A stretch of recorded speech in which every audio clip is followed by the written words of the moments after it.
Bollywood silver screen presenting ghost. ये कहानी है सैम की, जो कि एक बैंकर होता है और सैम की एक गर्लफ्रेंड भी है जिससे वो बहुत प्यार करता है और उसका नाम होता है मॉली। मॉली और सैम मैनहट्टन शहर में एक अपार्टमेंट को रेनोवेट करके उसमें रहना शुरू कर देते हैं और इस काम में सैम का दोस्त कार्ल भी उसका साथ देता है। दरअसल कार्ल और सैम एक साथ एक ही बैंक में जॉब करते हैं और ये दोनों बहुत अच्छे दोस्त भी होते हैं। अब एक दिन सैम जब बैंक में एंट्रीज चेक कर रहा होता है तो वो देखता है कि कुछ अकाउंट्स में बहुत ज्यादा पैसे हैं और इसीलिए वो अपना पर्सनल पासवर्ड चेंज कर देता है ताकि इस अकाउंट तक कोई भी एक्सेस ना कर सके। कार्ल वहां पर आता है और वो कहता है कि पासवर्ड चेंज हो गया। सैम कहता है कि हाँ वो मैंने किया है, मुझे कुछ अकाउंट्स में गड़बड़ लग रही है। कार्ल उसकी मदद करना चाहता है, वो कहता है लाओ मैं देख लूं। सैम उसे मना कर देता है। वो कहता है कि मैं पहले इस काम में बहुत वक्त दे चुका हूं और मैं ही इस काम को करना चाहता हूं।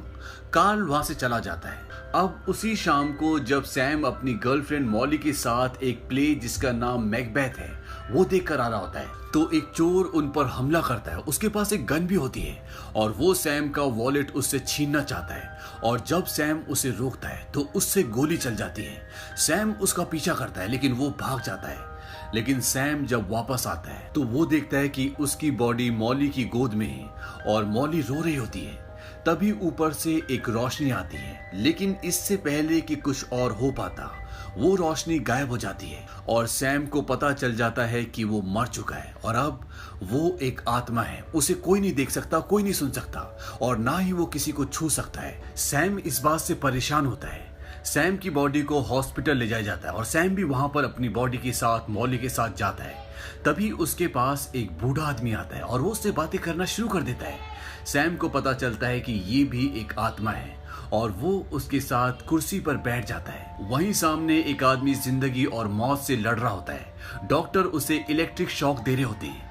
वो बूढ़ा आदमी बोलता है कि ये नहीं बच सकता और तभी एक रोशनी आती है। वो बूढ़ा आदमी बोलता है कि ये खुशकिस्मत है, इसे शैतान भी लेने आ सकता था और इसके बाद उस आदमी की आत्मा उस रोशनी के साथ वहां से चली जाती है। वहीं अब सैम का अंतिम संस्कार कर दिया जाता है और मॉली जब घर पर आती है तो वो बहुत रोती है क्योंकि उसे सैम की याद आ रही होती है। वो अपने आप से बातें करते हुए कहती है कि मुझे हर पल तुम्हारी याद आती है, ऐसा लगता है कि तुम मेरे आसपास ही हो।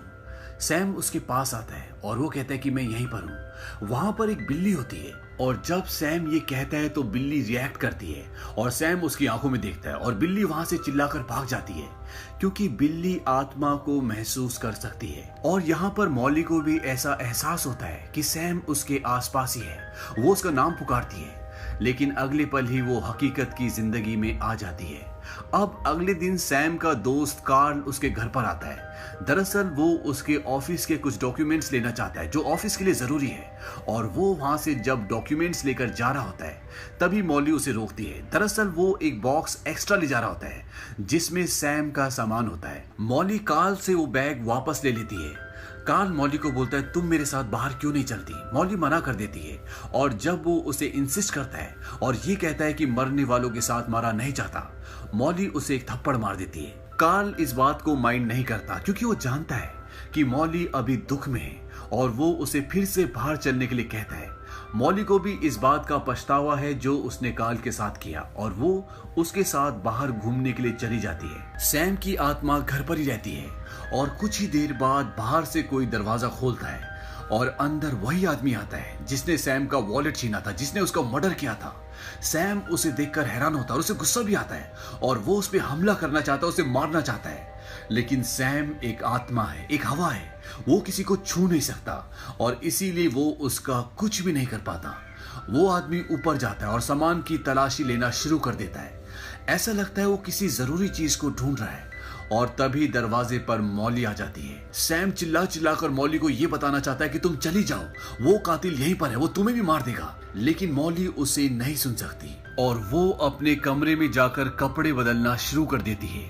अब वो कातिल जिसने सैम को मारा है वो मॉली को शीशे में देख रहा होता है और उसकी नीयत खराब हो रही होती है। वहीं पर वही बिल्ली बैठी होती है जो सैम को महसूस कर सकती है और सैम उस बिल्ली को डराता है और वो बिल्ली उस आदमी के ऊपर झपट जाती है जिससे उसके गाल पर खून भी आना शुरू हो जाता है। और इससे पहले कि मॉली बाहर आकर उस आदमी को देख पाती वो वहां से भाग जाता है और सैम भी अब उसका पीछा करना शुरू कर देता है। वो आदमी एक मेट्रो ट्रेन में बैठता है और सैम भी उसका पीछा कर रहा होता है।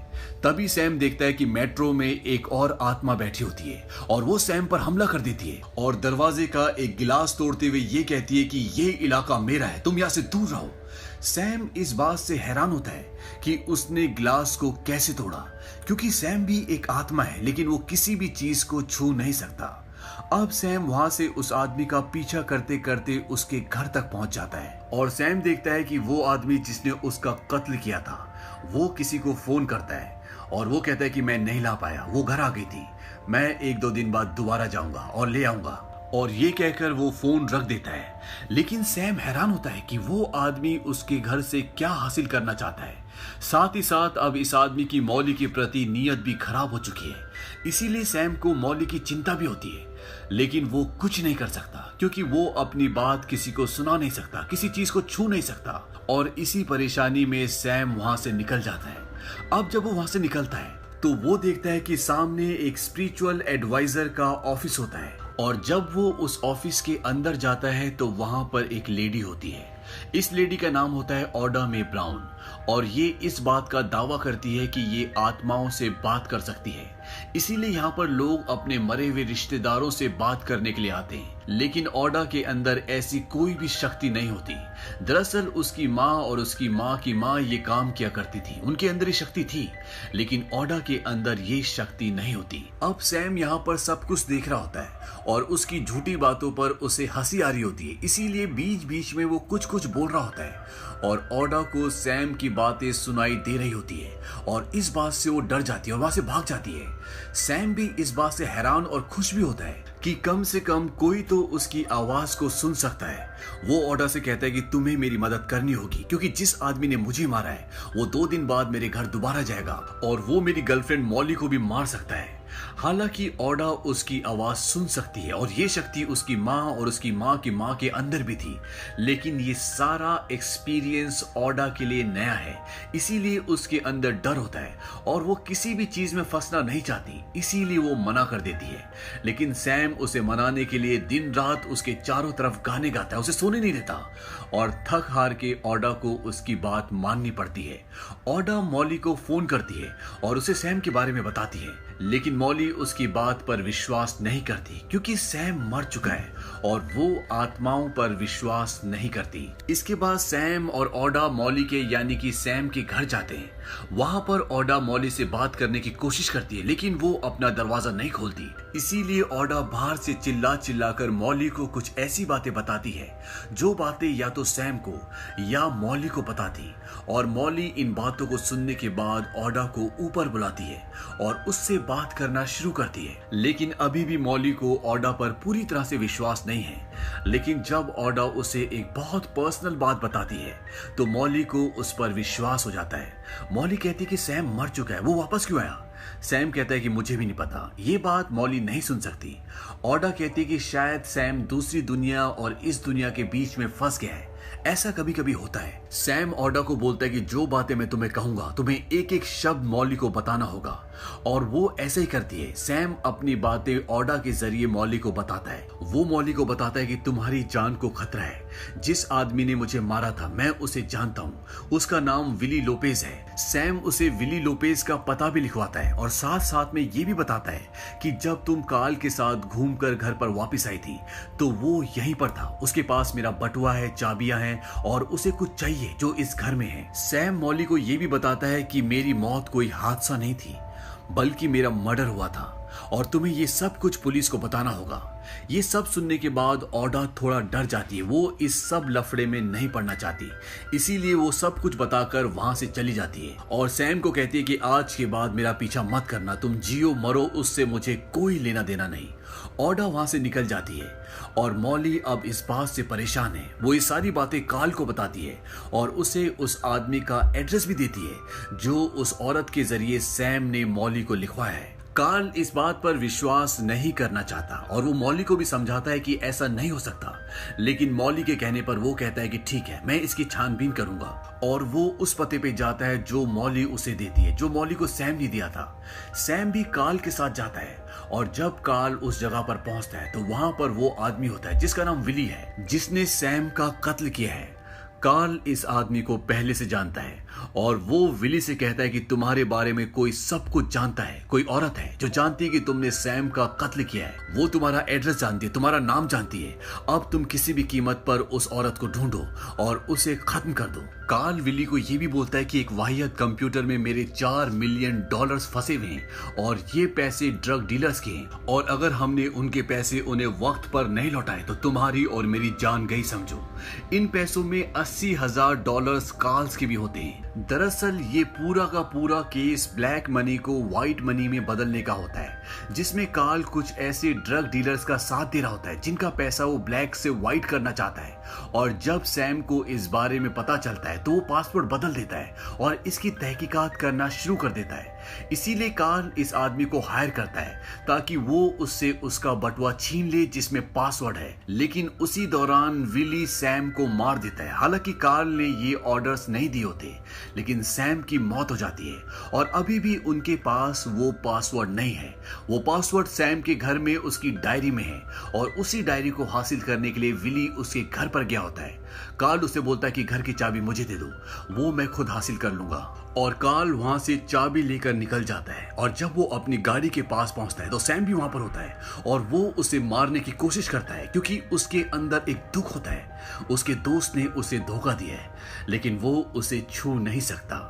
वहीं दूसरी तरफ ये दिखाया जाता है कि मॉली पुलिस स्टेशन पर जाती है और वो सारी सच्चाई पुलिस को बताती है, लेकिन पुलिस उसकी बातों पर यकीन नहीं करती क्योंकि पुलिस आत्माओं पर विश्वास नहीं करती। और जब मॉली विली लोपेज, जिसने सैम का कत्ल किया होता है, उसके बारे में इन्वेस्टिगेशन करने के लिए बोलती है तो पुलिस वाला विली लोपेज की नहीं बल्कि ओडा की फाइल लेकर आता है जिसके ऊपर कई केस चल चुके हैं, जो जेल की हवा भी खा चुकी है। वो कहते हैं कि विली लोपेज की कोई फाइल नहीं है, ये औरत झूठी है, इसने सैम के कत्ल के बारे में पढ़ा होगा और तुम्हें एक झूठी कहानी सुना दी। मॉली कहती कि नहीं, उसने मुझे ऐसी ऐसी बातें बताई जो सिर्फ मैं या सैम जानते थे, लेकिन पुलिस उसकी बातों पर विश्वास नहीं करती। लेकिन मॉली को अभी भी ओडा पर विश्वास है। वहीं दूसरी तरफ कार्ल मॉली के घर पर जाता है क्योंकि उसके पास उसके घर की चाबी है और उसे वो पासवर्ड मिल जाता है जो उसे चाहिए था। वो अपने ऑफिस में जाकर उस पासवर्ड से लॉगिन करता है और लॉगिन हो जाता है। इस बात से कार्ल को खुशी होती है और कार्ल ने जितने भी अलग अलग अकाउंट्स में पैसे ब्लैक मनी से व्हाइट मनी करने के लिए डाले होते हैं, वो उन सब को एक दूसरे नए अकाउंट में डाल देता है जो रीटा मिलर के नाम से होता है। इस नाम का कोई इंसान नहीं होता और कार्ल का ये प्लान होता है कि $4 मिलियन जो कि उसने रीटा मिलर के अकाउंट में डाले हैं, जो कि एक फेक अकाउंट है, वो अगले दिन इस पैसे को सही जगह तक पहुंचा देगा और इस तरह से ये सारा ब्लैक मनी व्हाइट में बदल जाएगा। सैम भी उस वक्त वहां पर होता है और वो ये सारा खेल देख रहा होता है, लेकिन वो कुछ नहीं कर सकता क्योंकि वो अपनी आवाज किसी तक पहुंचा नहीं सकता और जो उसको सुन सकती है वो उसका साथ नहीं देना चाहती।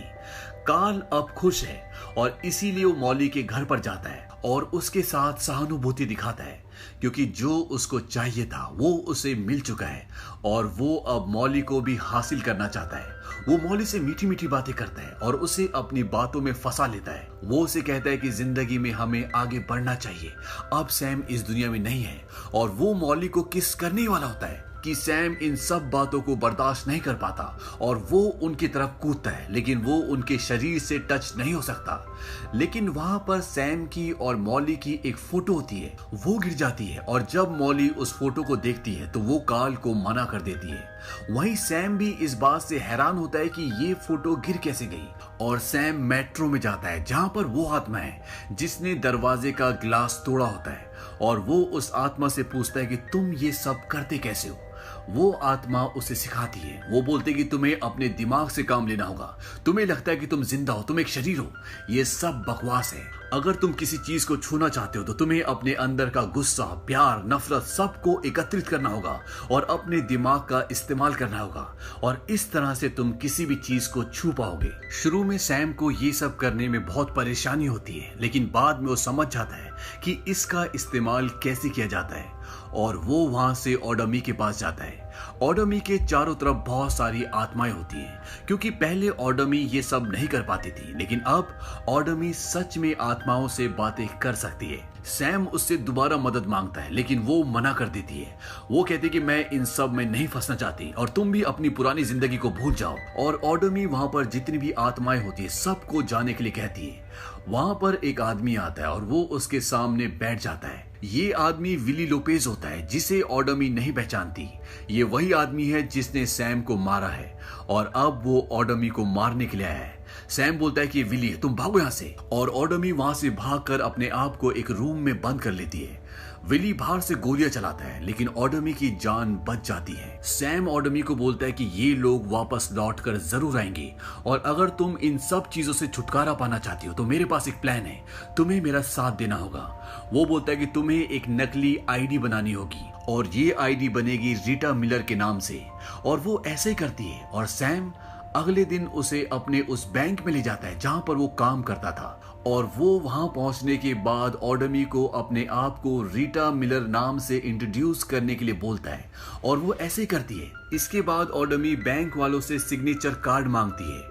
वो कहती कि कार्ल ने मेरा अकाउंट ऑनलाइन खोल दिया था और अब मैं अपना सिग्नेचर बैंक में रजिस्टर्ड करवाना चाहती हूँ। और ओडोमी रीटा मिलर की नकली आईडी दिखाकर अपने सिग्नेचर को बैंक में रजिस्टर्ड करवा देती है, और अब वो इस अकाउंट से किसी भी तरह की ट्रांजैक्शन कर सकती है।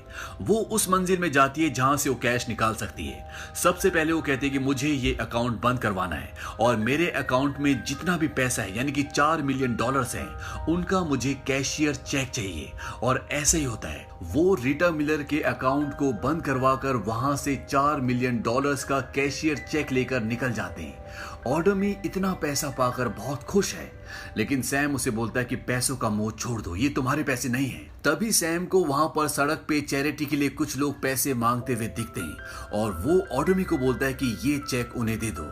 हालांकि ओडोमी नहीं देना चाहती, लेकिन सैम के कहने पर वो $4 मिलियन का चेक उन्हें दे देती है। वहीं अब दूसरी तरफ कार्ल रीटा मिलर के अकाउंट को लॉगिन करने की कोशिश करता है, लेकिन उसकी कंप्यूटर स्क्रीन पर यह शो करता है कि ये अकाउंट बंद हो चुका है। इस बात से कार्ल बहुत परेशान हो जाता है, और वहां पर सैम ये सब कुछ देख रहा होता है। वो कहता है कि तुम कितनी भी कोशिश कर लो, तुम्हें कुछ भी पता नहीं चलेगा। और तभी सैम उसके कंप्यूटर पे लिखता है मर्डरर, क्योंकि अब वो चीजों को छू सकता है। कार्ल चिल्लाकर पूछता है कि ये सब कौन कर रहा है। सैम कंप्यूटर स्क्रीन पर लिखता है सैम। इस बात से कार्ल परेशान भी होता है और हैरान भी, और वो सीधा मॉली के घर पर जाता है, और वो उससे पूछता है कि उस दिन जो औरत तुम्हारे घर पर आई थी उसने क्या कहा था।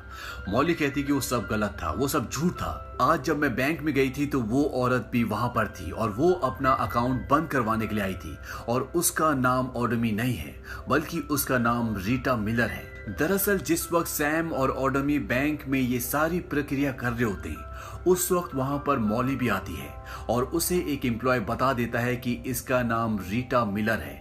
और अब कार्ल समझ जाता है कि ओडोमी ने ही उसके $4 मिलियन बैंक से निकलवाए हैं, और वो पैसा उसके पास है। कार्ल मॉली को कहता है कि मेरे पेट में दर्द है, क्या तुम्हारे पास कोई दवाई है। और मॉली ऊपर चली जाती है, और यहाँ पर सैम कार्ल को अपनी प्रेजेंस का एहसास दिलाता है, और अब कार्ल को भी यकीन है कि ये सब सैम ही कर रहा है, और वो उसे धमकी देता है कि आज रात 11 बजे तक अगर मुझे मेरा पैसा नहीं मिला तो मैं मॉली को मार दूंगा। और वो वहां से चला जाता है, और वो विली के साथ मिलकर ओडोमी के घर पर जाता है, लेकिन इससे पहले वहां पर सैम पहुंच चुका होता है, और सैम ओडोमी को बता देता है कि यहाँ पर कार्ल और विली तुम्हें मारने के लिए आ रहे हैं। और इससे पहले कि वो उन तक पहुंचते, वो दोनों के दोनों पड़ोस के एक घर में छुप जाते हैं। विली कार्ल को कहता है कि लगता है वो भाग गए।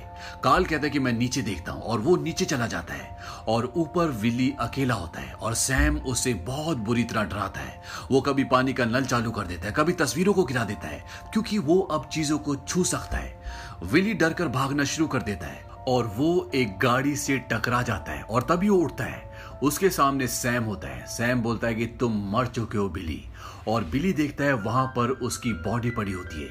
तभी वहां पर कुछ काले साए आते हैं और वो बिली को उठाकर अपने साथ ले जाते हैं। दरअसल इसने अपनी जिंदगी में पाप किए, इसीलिए इसे नर्क के दूत अपने साथ ले जाते हैं। वहीं अब कार्ल मॉली के पास जा रहा होता है क्योंकि उसने सैम को धमकी दी थी कि अगर 11 बजे तक मुझे मेरा पैसा नहीं मिला तो मैं मॉली को मार दूंगा। लेकिन इससे पहले कार्ल और ऑडमी वहां तक पहुंच जाती है, लेकिन ऑडमी को देखकर वो दरवाजा बंद कर लेती है। वो दरवाजा नहीं खोलती क्योंकि उसे लगता है कि ऑडमी झूठ बोलती है। सैम ऑडमी को बोलता है कि दरवाजे के नीचे से एक सिक्का डालो और ऑडमी ऐसे ही करती है और सैम उस सिक्के को उठाकर मॉली के हाथ पर रख देता है। जो सिक्का उसे हवा में उड़ता हुआ नजर आता है। मॉली की आंखों में आंसू होते हैं क्योंकि वो समझ जाती है कि सैम की आत्मा यहीं पर है और वो दरवाजा खोलकर ऑडमी को अंदर आने देती है। अंदर आने के बाद ऑडमी सैम को कहती है कि तुम मेरे शरीर को इस्तेमाल कर सकते हो, यानी कि तुम मेरे शरीर में आ सकते हो। और सैम ऐसे ही करता है और इसके बाद मॉली और सैम की आत्मा, जो कि अब ऑडमी के शरीर में है, वो दोनों एक दूसरे के साथ प्यार के कुछ पल बिताते हैं। और तभी वहां पर कार्ल आ जाता है और ऑडमी और मॉली वहां से भागना शुरू कर देते हैं। लेकिन कार्ल मॉली को पकड़ लेता है, उसे गन पॉइंट पे ले लेता है और वो कहता है कि सैम मुझे मेरा चेक चाहिए। लेकिन सैम उसके हाथ से गन छीन लेता है क्योंकि वो सैम को नहीं देख सकता, वो एक आत्मा है और कार्ल से बहुत शक्तिशाली भी है। इसके बाद सैम कार्ल को बहुत बुरी तरह मारता है। कार्ल समझ जाता है कि वो यहाँ पर कुछ भी नहीं कर सकता और जब वो खिड़की से भाग रहा होता है तो ऊपर से एक शीशा टूटकर उसके पेट के आर पार हो जाता है और उसके तुरंत बाद कार्ल की आत्मा उसके शरीर से निकलती है और वो सैम को देख सकता है। वो बोलता है सैम, लेकिन कार्ल को नहीं पता होता कि वो मर चुका है। सैम उसे खिड़की की तरफ देखने का इशारा करता है और जब कार्ल पीछे देखता है तो वहां पर उसकी बॉडी होती है और तभी वहां पर नर्क के काले साए आते हैं और वो कार्ल को अपने साथ अंधेरे की दुनिया में ले जाते हैं। इसके बाद सैम मॉली के पास जाता है और वो उसका नाम पुकारता है। मॉली उसे सुन सकती है और तभी वहां पर एक रोशनी आती है। ये रोशनी स्वर्ग की रोशनी होती है जो सैम को अपने साथ ले जाने के लिए आई है। सैम ऑडमी को बोलता है कि तुम्हारी याद आएगी और मॉली को कहता है कि तुम्हारा प्यार मैं अपने साथ ले जा रहा हूँ। और उस रोशनी के साथ वो हमेशा के लिए अच्छाई की दुनिया में, स्वर्ग की दुनिया में चला जाता है। इस कहानी में राइटर ये बताना चाहता है कि बुरे काम का नतीजा हमेशा बुरा होता है। भले आप इस दुनिया में कुछ पल उस बुरे काम से अच्छे देख सकते हो, पर इस दुनिया के बाद भी एक दूसरी दुनिया है जहाँ पर हर एक चीज का हिसाब होता है। इसीलिए कार्ल को और विली को अंधेरे की दुनिया यानी कि नर्क की दुनिया मिलती है और सैम को उजाले की यानी कि स्वर्ग की। और इसी संदेश के साथ ये फिल्म खत्म हो जाती है। ये फिल्म सन 1990 में रिलीज हुई थी। IMDb पर इसकी रेटिंग है 7। इस फिल्म का बजट था $22 मिलियन और बॉक्स ऑफिस पर इसने कमाई की थी $506 मिलियन की। उम्मीद करते हैं कि ये कहानी आपको पसंद आई होगी।